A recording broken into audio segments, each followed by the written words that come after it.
KTO Radio présente À haute voix la lecture intégrale des œuvres spirituelles majeures. Aujourd'hui, les Confessions de saint Augustin.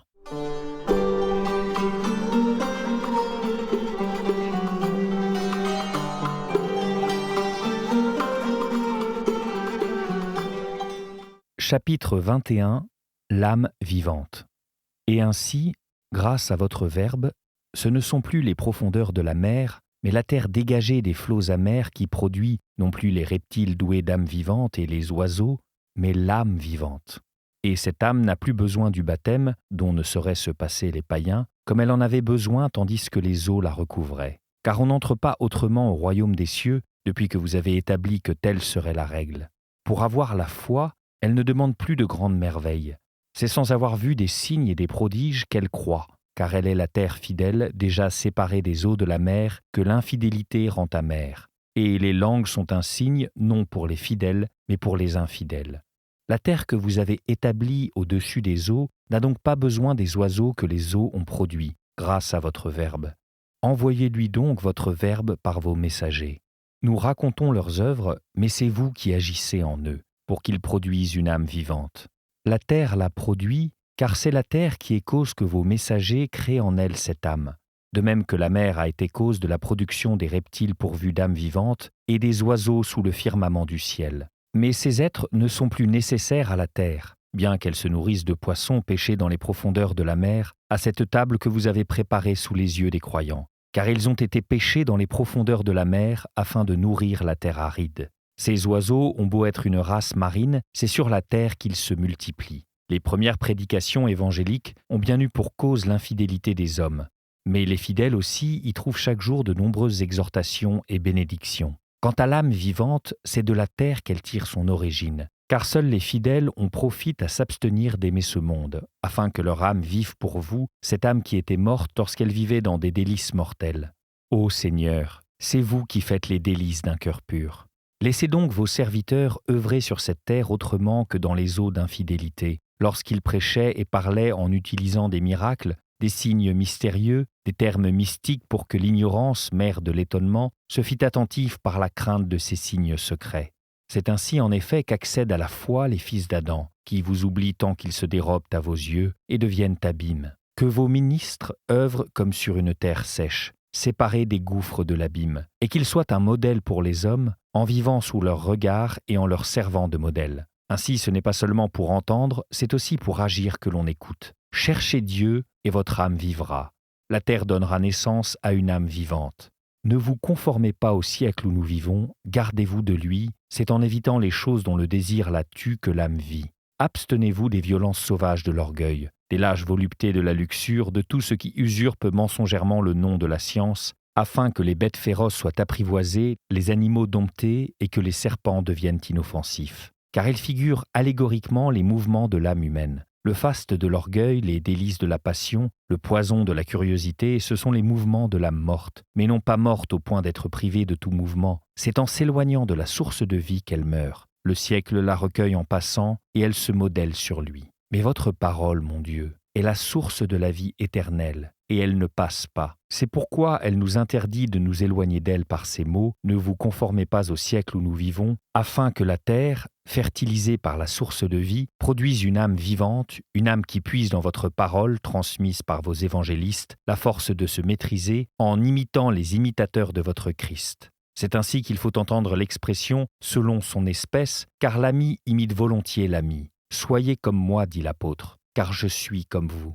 De la sorte, il n'y aura plus dans l'âme vivante que des bêtes sans méchanceté, se conduisant avec douceur. Car vous avez formulé ce commandement, faites tout ce que vous faites avec douceur et vous serez aimés de tous. Les animaux domestiques, eux aussi, seront bons. S'ils mangent, ils ne souffriront pas de leur excès, et s'ils ne mangent pas, leur privation ne leur sera pas douloureuse.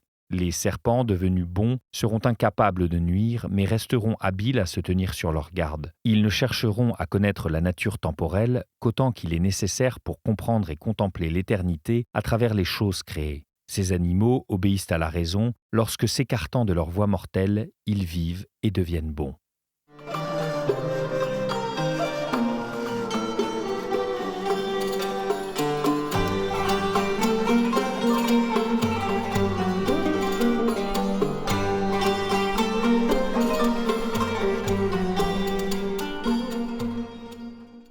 Chapitre 22. Sens mystique de la création de l'homme. Ainsi, Seigneur notre Dieu et notre Créateur, lorsque nos attachements, dont nous mourions parce qu'ils nous faisaient vivre mal, se seront affranchis de l'amour du siècle, que notre âme en vivant bien commencera à devenir une âme vivante et que s'accomplira la parole que vous avez dite par la bouche de votre apôtre, ne vous conformez pas au siècle où nous vivons, alors se réalisera aussi le commandement que vous y joignez aussitôt en disant « Mais réformez-vous en renouvelant votre cœur ». Vous n'avez pas dit selon votre espèce, comme si nous devions imiter nos prédécesseurs ou vivre d'après les exemples d'un homme meilleur que nous. Vous n'avez pas dit que l'homme soit fait selon son espèce, mais faisons l'homme à notre image et à notre ressemblance pour que nous puissions reconnaître votre volonté. C'est pourquoi le dispensateur de votre pensée qui a engendré des fils pour l'Évangile, ne voulant pas n'avoir que des petits-enfants à allaiter et à réchauffer sur son sein comme une nourrice, disait « Réformez-vous en renouvelant votre cœur, afin de connaître la volonté de Dieu qui est bonne, plaisante et parfaite. » Aussi vous ne dites pas que l'homme soit créé, mais « Créons l'homme », ni selon son espèce, mais à notre image et à notre ressemblance. Car celui dont le cœur est renouvelé et qui comprend et qui connaît votre vérité n'a plus besoin qu'un autre lui apprenne à imiter son espèce. En suivant vos leçons, il s'assure par lui-même de votre volonté qui est bonne, plaisante et parfaite. Vous lui enseignez, son esprit est capable de recevoir cet enseignement, à voir la trinité de l'unité et l'unité de la trinité. Voilà pourquoi, après cette parole au pluriel, créons l'homme, il est dit au singulier, et Dieu créa l'homme. Après ce pluriel, à notre image, ce singulier, à l'image de Dieu. Ainsi l'homme se renouvelle pour la connaissance de Dieu à l'image de son Créateur, et devenu spirituel, il juge de tout ce qui doit être jugé, et il n'est lui-même jugé par personne.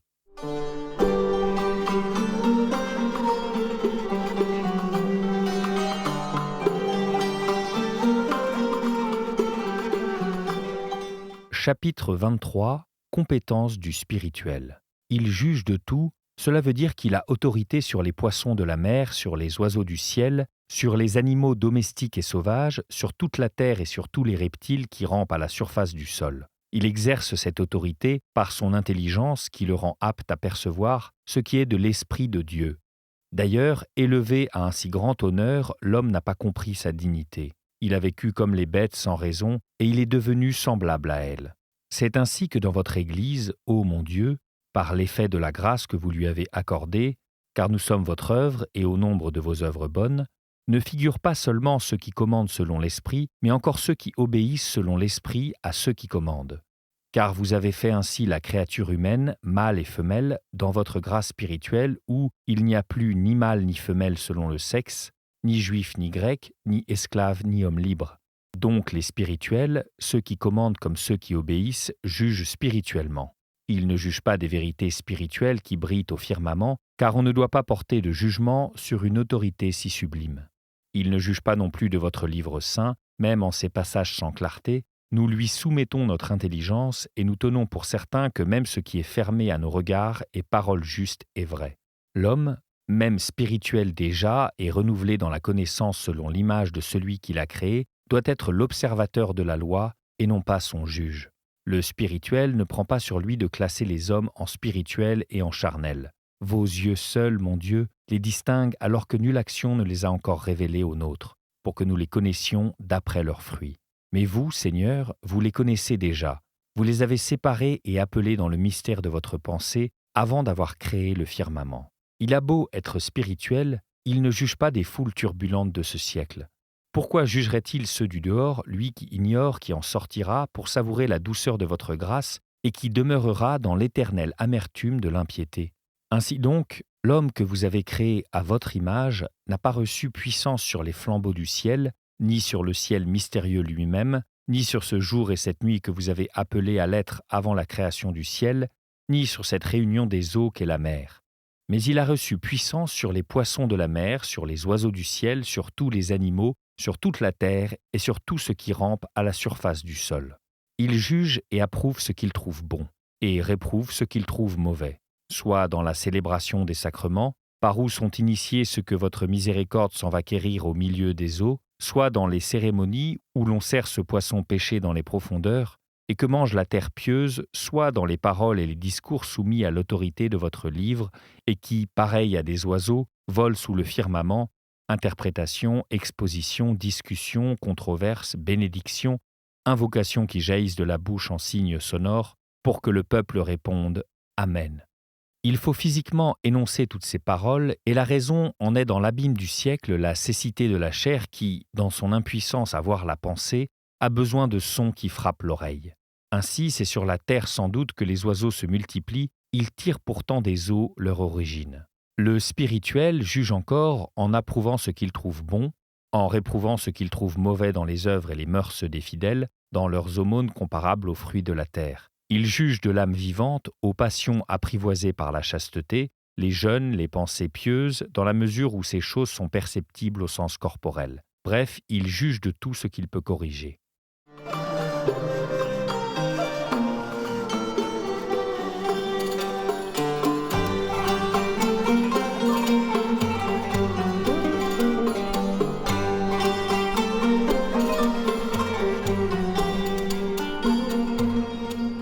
Chapitre 24. Croissez et multipliez. Mais qu'est-ce que cela? Quel est ce mystère? Voici que vous bénissez les hommes, Seigneur, afin qu'ils croissent, se multiplient et remplissent la terre. N'est-ce point que vous voulez nous donner quelque chose à entendre? Pourquoi n'avez-vous pas pareillement béni la lumière que vous avez appelée le jour, ni le firmament, ni les flambeaux célestes, ni les astres, ni la terre, ni la mer? Je dirais, mon Dieu, qui nous avez créés à votre image, je dirais que vous avez voulu départir spécialement à l'homme le bienfait de cette bénédiction si vous n'aviez béni également les poissons et les monstres de la mer afin qu'ils croissent, se multiplient, peuplent les eaux marines et les oiseaux afin qu'ils se multiplient sur la terre. Je dirais aussi que cette bénédiction a été réservée aux vivants qui se reproduisent d'eux-mêmes par génération, si je la voyais répandue sur les arbres, les plantes, les animaux de la terre. Mais il n'a été dit ni aux plantes, ni aux arbres, ni aux reptiles, croissez et multipliez. Et pourtant, toutes ces créatures s'accroissent par génération, comme les poissons, les oiseaux et les hommes, et conservent ainsi leur espèce. Que dire alors? Ô ma lumière, ô vérité, que cette parole n'a point de sens, qu'elle est vaine? En aucune façon, ô Père de toute piété. Loin de moi, loin du serviteur de votre Verbe, la pensée d'une telle affirmation. Et si moi je n'entends pas le sens de cette phrase, que de meilleurs que moi, je veux dire de plus intelligents, l'entendent mieux selon la mesure de sagesse que vous avez donnée, mon Dieu, à chacun. Du moins, ayez pour agréable que je confesse devant vous la certitude où je suis, que vous n'avez pas parlé ainsi en vain. Je ne tairai pas les réflexions que la lecture de ce texte me suggère. Elles sont vraies, et je ne vois pas ce qui pourrait m'empêcher d'entendre ainsi les textes figurés de vos livres. Je sais que des signes matériels peuvent exprimer diversement une idée que l'esprit ne conçoit que dans un sens, et que l'esprit peut concevoir en des sens divers une idée exprimée par une seule image matérielle. Telle est la simple idée de l'amour de Dieu et du prochain. De multiples symboles, d'innombrables langues, et dans chaque langue d'innombrables locutions lui donnent une expression sensible. C'est ainsi que croissent et se multiplient les productions des eaux. Prenez garde encore à ceci, vous tous qui me lisez. Voici une phrase que l'Écriture nous propose sous une seule forme et que la voix ne fait sonner que d'une seule manière. Au commencement, Dieu créa le ciel et la terre. Ne peut-elle pas être entendue diversement? J'écarte l'hypothèse de l'erreur et de la tromperie, selon que l'on adopte telle ou telle espèce d'interprétation pareillement vraie. C'est ainsi que croissent et se multiplient les descendances humaines. Si nous considérons la nature même des choses, non plus allégoriquement, mais au propre, la parole « croissez et multipliez » s'applique à toutes les créatures qui naissent d'une semence. Si nous l'entendons au figuré, comme à mon avis le veut plutôt l'Écriture, qui ne réserve pas pour rien cette bénédiction aux poissons et aux hommes, nous trouvons des multitudes dans les créatures spirituelles et temporelles, comme dans le ciel et sur la terre, dans les âmes justes et injustes, comme dans la lumière et les ténèbres, dans les auteurs sacrés par qui la loi nous fut annoncée, comme dans le firmament établi entre l'eau et l'eau, dans la société d'amertume des peuples, comme dans la mer, dans le zèle des âmes pieuses, comme dans une terre sèche, dans les œuvres de miséricorde accomplies en cette vie, comme dans les plantes qui naissent d'une semence et dans les arbres fruitiers, dans les dons spirituels dispensés pour notre bien, comme dans les flambeaux du ciel, dans les passions réglées par la tempérance, comme dans l'âme vivante. Dans toutes ces choses, nous rencontrons multitude, fécondité, accroissement. Mais cet accroissement et cette prolifération qui fait qu'une seule pensée peut être formulée de maintes façons et qu'une seule formule peut être comprise de maintes manières, nous ne les trouvons que dans les signes sensibles et dans les vérités intelligibles.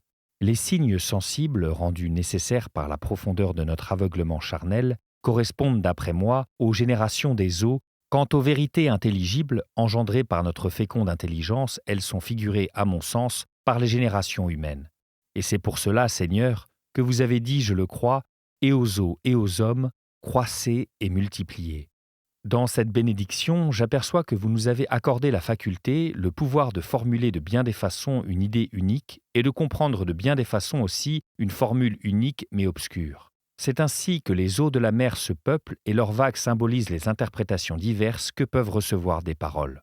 C'est ainsi également que la terre se peuple de générations humaines, son aridité se révèle à sa passion pour la vérité et elle est soumise au pouvoir par la raison.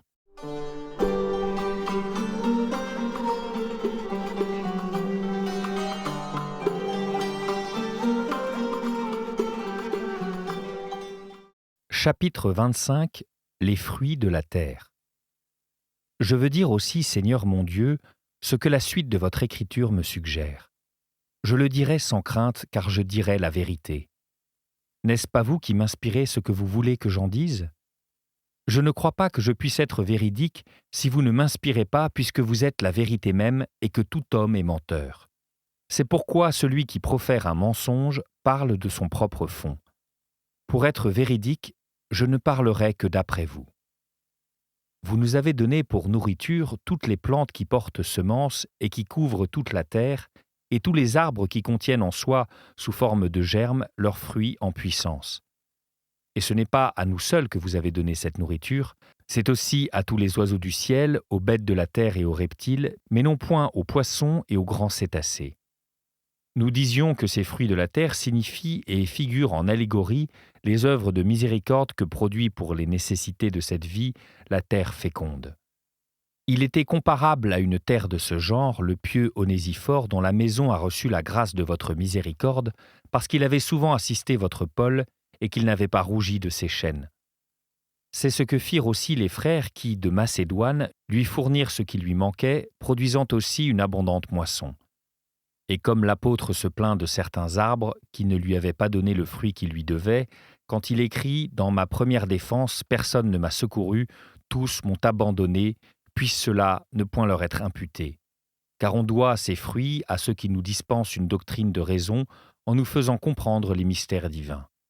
Nous les leur devons comme à des hommes, nous les leur devons comme à des âmes vivantes qui nous offrent des exemples de toutes les vertus, et nous les leur devons aussi comme à des oiseaux du ciel, à cause des bénédictions qu'ils répandent abondamment sur la terre, car leur voix s'est fait entendre sur toute la terre.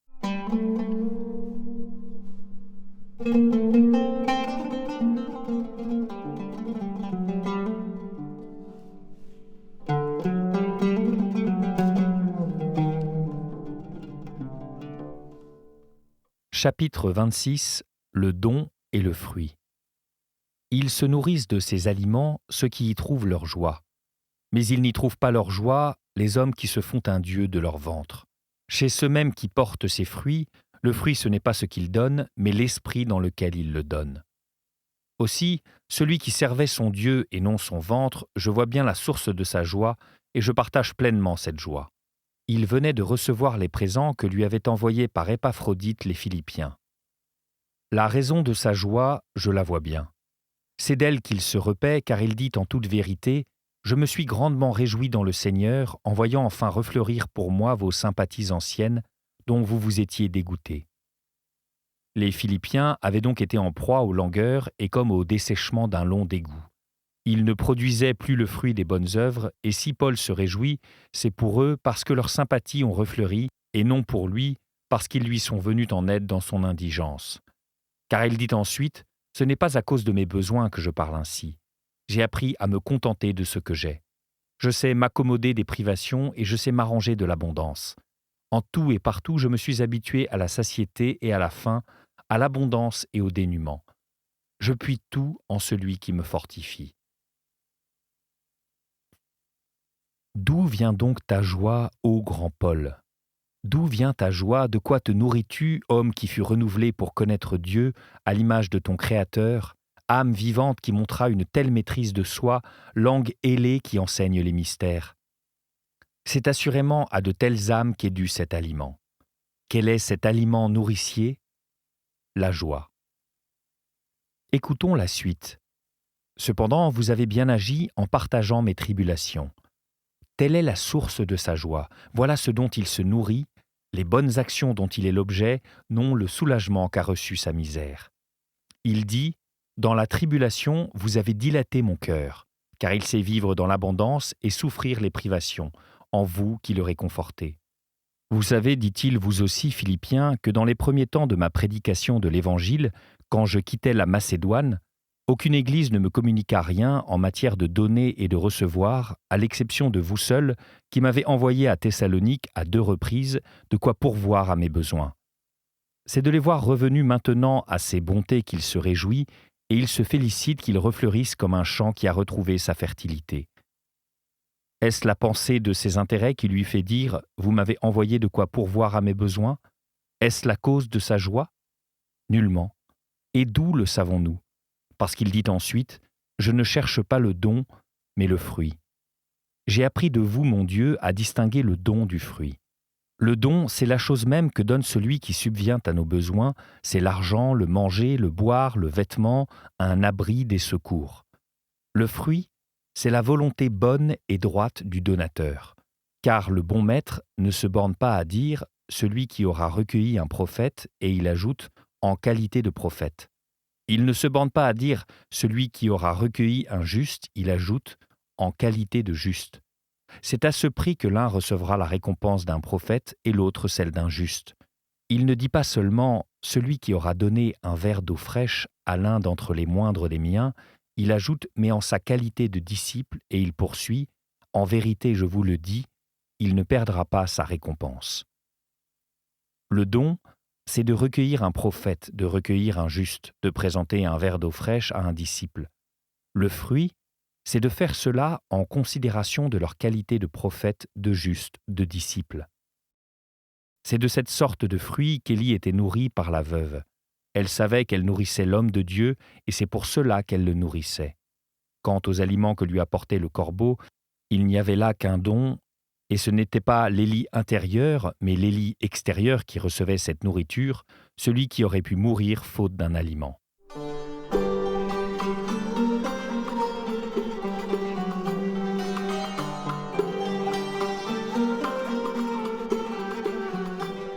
Chapitre 27.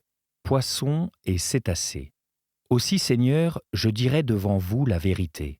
Lorsque des ignorants et des infidèles qui, pour être initiés et gagnés à la foi, ont besoin de ces sacrements d'initiation et de ces miracles merveilleux, figurés à mon sens par les poissons et les cétacés, recueillent vos enfants pour assurer leur réfection corporelle ou leur venir en aide dans les nécessités de la vie présente, sans savoir ce qui leur en fait une obligation ni en vue de quoi ils doivent agir, ces gens-là ne donnent pas, ni leurs obligés ne reçoivent une véritable nourriture.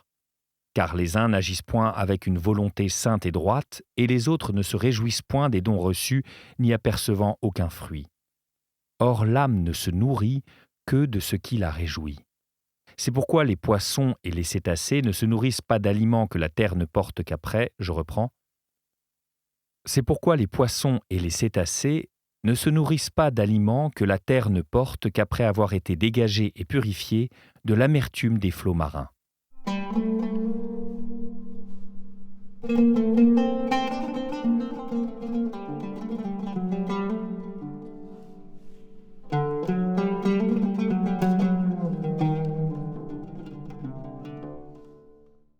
Chapitre 28. Excellence de la création. Vous avez vu, ô mon Dieu, tout ce que vous aviez créé, et vos œuvres vous ont paru excellentes. Nous les voyons nous aussi, et elles nous paraissent excellentes. Pour chaque espèce d'œuvre créée, après avoir dit qu'elles soient et quand elles furent, vous avez vu qu'elles étaient bonnes. Il est écrit 7 fois, je l'ai compté, que vous avez vu la bonté de votre œuvre, et la 8e fois, vous avez contemplé votre création tout entière, et vous avez dit qu'elle était non seulement bonne, mais excellente dans son ensemble. Considérées séparément, vos œuvres n'étaient que bonnes. Considérées dans leur ensemble, elles étaient bonnes et même excellentes. La beauté des corps prête aussi au même jugement. Un corps, formé de membres tous beaux, est beaucoup plus beau que ces membres mêmes dont l'harmonieuse organisation forme l'ensemble, bien que considérés à part, ils aient aussi leur beauté. C'était À haute voix, une émission de KTO Radio. Aujourd'hui, les confessions de Saint-Augustin. Lecture, Fitzgerald Berton. Captation et réalisation, Gustave Schlicht et Thibaut Dagalier. Une émission disponible en podcast sur ktoradio.com ou sur l'application KTO Radio.